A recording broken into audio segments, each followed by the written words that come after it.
Pakistan super league में दो नई टीम्स की एंट्री। हैदराबाद और सियालकोट की टीम शामिल। पीएसएल की 7वीं टीम 1 अरब 75 करोड़, 8वीं टीम 1 अरब 85 करोड़ रुपए में फरोख्त। पीएसएल की 7वीं टीम हैदराबाद को एफकेएस ग्रुप ने खरीदा। 8वीं टीम सियालकोट को ओजी डेवलपर्स ने खरीदा। दोनों टीम्स को मजमूई तौर पर 3 अरब 60 करोड़ में फरोख्त किया गया। बोली जीतने वाली फ्रेंचाइज को 10 बरस के लिए हुकूक दिए गए, जो 2035 तक जारी रहेंगे। इब्तदाई 3 बरसों के दौरान फ्रेंचाइज मालिकान टीम से मुतालिक किसी भी हक को फरोख्त, मुंतकिल या किसी और को तफवीज नहीं कर सकेंगे। बिडिंग में मुल्की और गैर मुल्की 9 कंपनीज ने शिरकत की। अली तरीन एन वक्त पर पीएसएल की नई टीम्स की नीलामी से दस्तबरदार। पीएसएल 11 में 8 टीम्स एक्शन में दिखाई देंगी। पीएसएल 11 का आगाज 26 मार्च से होगा।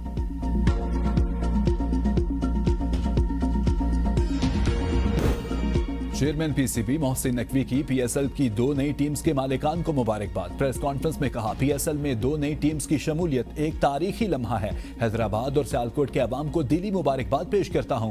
हम सब ने मिलकर क्रिकेट को, मुल्क को आगे लेकर चलना है। आइंदा 10 साल पीसीबी के ताउन की यकीन दहानी कराता हूं। पीएसएल एक बड़े टूर्नामेंट की हैसियत इख्तियार कर चुका। दोनों टीम्स की फरोख्त सिर्फ पीएसएल की नहीं बल्कि पाकिस्तान की कामयाबी है। इससे 3 अरब 60 करोड़ रुपए पीसीबी को आएंगे। स्पोर्ट्स पे ये पैसे खर्च होंगे। अमरीकी नाज़िमुल अमूर नेटली बेकर ने कहा, अमरीकी कंपनीज यहां पे सरमायाकारी कर रही हैं। दोनों ममालिक के माबैन तिजारती ताल्लुकात बेहतर होंगे। इससे कबल राइजिंग एशिया कप जीतने वाली पाकिस्तानी शाहीन्स और हांगकांग सुपर सिक्सेस जीतने वाली पाकिस्तानी टीम के खिलाड़ियों में चेयरमैन पीसीबी मोहसिन नकवी ने इनामात तकसीम किए।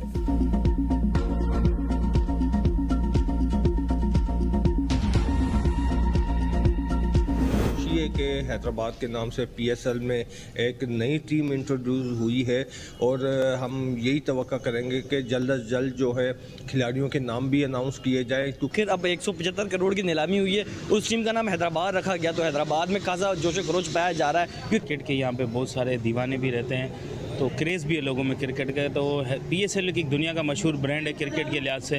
तो हैदराबाद का शामिल होना हमारे लिए ऐसे है कि हमारी घर की अपनी टीम है। पीएसएल में हैदराबाद और सियालकोट की टीम्स की शमूलियत। दोनों शहरों के शायकीन क्रिकेट खुशी से नाहाल। शहरियों का कहना है कि इन शहरों की पीएसएल में नुमाइंदगी हमारे लिए किसी बड़े एजाज से कम नहीं। हमने यहाँ फैक्ट्रियों में बनते बैट भी देखे और इन बैट से बनती तारीख भी। सियालकोट क्रिकेट लाज़िम व मलजूम है। सियालकोट हो या हैदराबाद, क्रिकेट ने लोगों को जोड़ रखा है। ये सिर्फ खेल नहीं, ये खुशी, शनाख्त और उम्मीद है।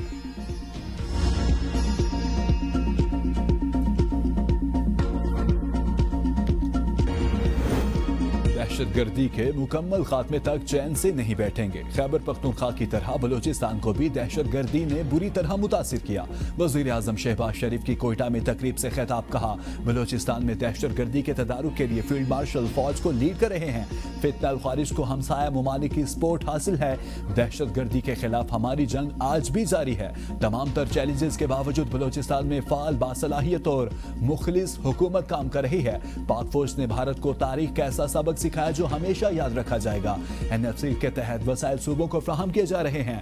पंजाब भाईचारे और यकजहती के तहत अपने हिस्से के 11 अरब रुपए बलोचिस्तान को सालाना फराहम करता है। बलोचिस्तान में तरक्याती काम कोई एहसान नहीं, हमारा फर्ज है। वसाइल की ये कुर्बानी विफाक और सूबों के दरमियान एतमाद की अलामत है।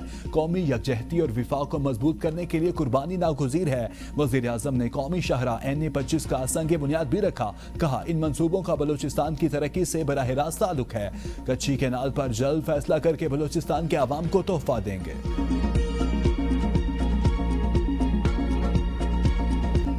लोगों की इमलाक जला दी गई, लोगों के रोजगार बंद कर दिए, लोगों के जो आमदोरफ्त के रास्ते जो हैं वो बंद कर दिए, घरों को वीरान किया और वो अपने आप को एक मजहबी जमात का नाम देते। दीन की इससे बड़ी खयानत कोई नहीं है कि कोई दीन का नाम इस्तेमाल करे और फितने को फरोग दे। रियासत कभी किसी को इजाजत नहीं देगी कि अवाम के जान और माल के साथ, मुल्क की सलामती के साथ, कौम की सलामती के साथ कोई खिलवाड़ कर सके। ये इजाजत हम कभी नहीं। मजहबी मुनाफरत रोकना उलमा की जिम्मेदारी है। एहतजाज के नाम पर रियासत को यरगमाल बनाया गया। हर जालिम और माफिया के लिए पंजाब की जमीन तंग कर दी। वज़ीर आला पंजाब मरियम नवाज का उलमा कराम में एजाजिया कार्ड तकसीम करने की तकरीब से खिताब। कहा, कई लोगों ने मजहब के नाम पर फितने को फरोग दिया। कानून के मुहाफिजों को बेगुनाह शहीद किया गया। ये फितना नहीं तो और क्या है? ये मुआशरे के लिए जहर है। जुल्म और ज्यादती चाहे किसी से भी हो, रियासत जालिम को कटहरे में लाएगी। किसी को आवाम के जानो मान से खेलने की इजाजत नहीं देंगे। पंजाब में अमन अमान की सूरत हाल बहुत बेहतर है, किसी फितने को पंजाब की सरजमीन पर पनपने की इजाजत नहीं देंगे। तहरीक इंसाफ की मुल्क भर में होने वाली दहशतगर्दी की मजम्मत। इस्लामाबाद में प्रेस कॉन्फ्रेंस में चेयरमैन पीटीआई बैरिस्टर गोहर ने कहा, जो भी दहशतगर्दी का निशाना बने हम उसकी मजम्मत करते हैं। बतौर सियासी जमात हमेशा दहशतगर्दी की मुखालफत की, इसके बावजूद ये कहना कि केपी में कुछ नहीं किया जा रहा गलत है। सलमान अकरम राजा ने कहा, यकीन दिलाते हैं तहरीक इंसाफ दहशतगर्दी के खिलाफ हमेशा सफ़े अव्वल में मिलेगी। असद कैसर ने कहा, 18 साल बाद भी ऑपरेशन से अमन नहीं आया तो पॉलिसी पर नजरसानी करना होगी।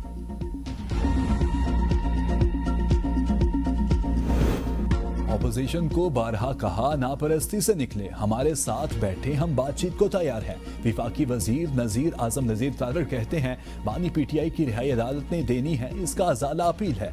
अगर अपील मुस्तरद होती है तो फिर अपील करना है। इस्लामाबाद चढ़ाई से मसाइल हल नहीं होंगे।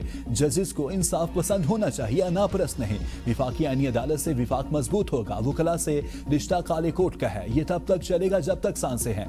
यंग लाइट्स के लिए state of the art training centre का क़याम अमल में लाया जाएगा। विफाकी वजीर तारिक फजल चौधरी ने प्रेस कॉन्फ्रेंस में कहा, वजीर आजम ने मुज़ाकरात पहले भी कहा, अब हम भी मुज़ाकरात के लिए तैयार हैं। अचकज़ई मुज़ाकरात की बात करते हैं, पीटीआई मुज़ाकरात नहीं चाहती। ऑपोजिशन पार्लियामेंट में अपना किरदार अदा करे, मुल्क की मईशत बेहतरी की जानिब गामजन। शहबाज शरीफ चाहते हैं पाकिस्तान में गवर्नेंस का बेहतरीन मॉडल कायम हो।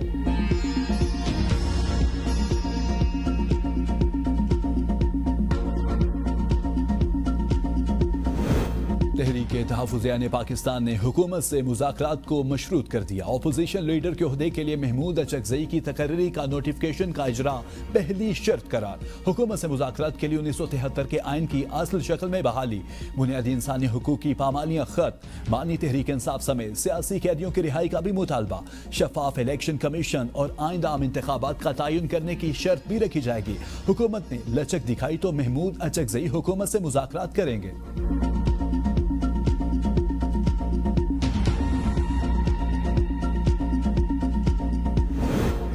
बांग्लादेश के chief of air staff air chief marshal Hasan Mahmood Khan की रावलपिंडी में chief of defence forces field marshal Syed Asim Munir से मुलाकात। बाहमी दिलचस्पी के अमूर, इलाकाई सिक्योरिटी सूरत हाल और दिफाई और अस्करी ताउन को मजीद मजबूत बनाने के इम्कानात पर तबादला ख्याल।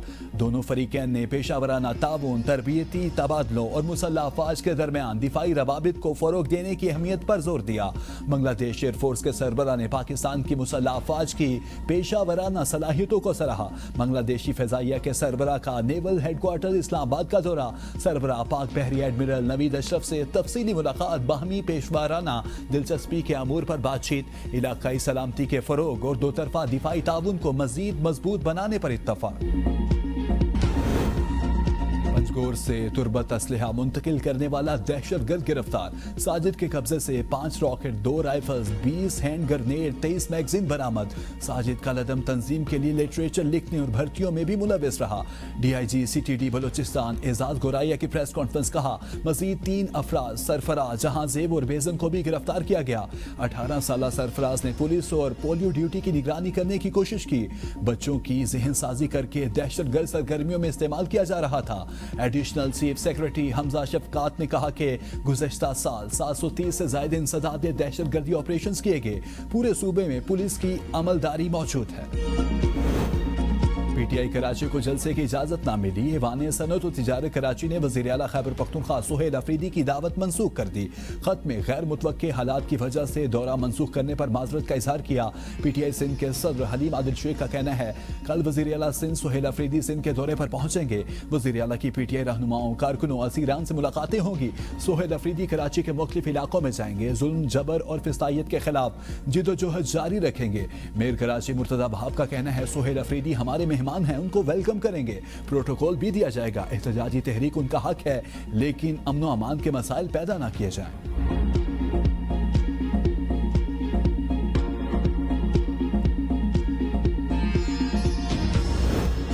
रावलपिंडी में दफा 144 में 22 जनवरी तक तो से जल्द से रैलियों पर मुकम्मल तौर पर पाबंदी आयद होगी।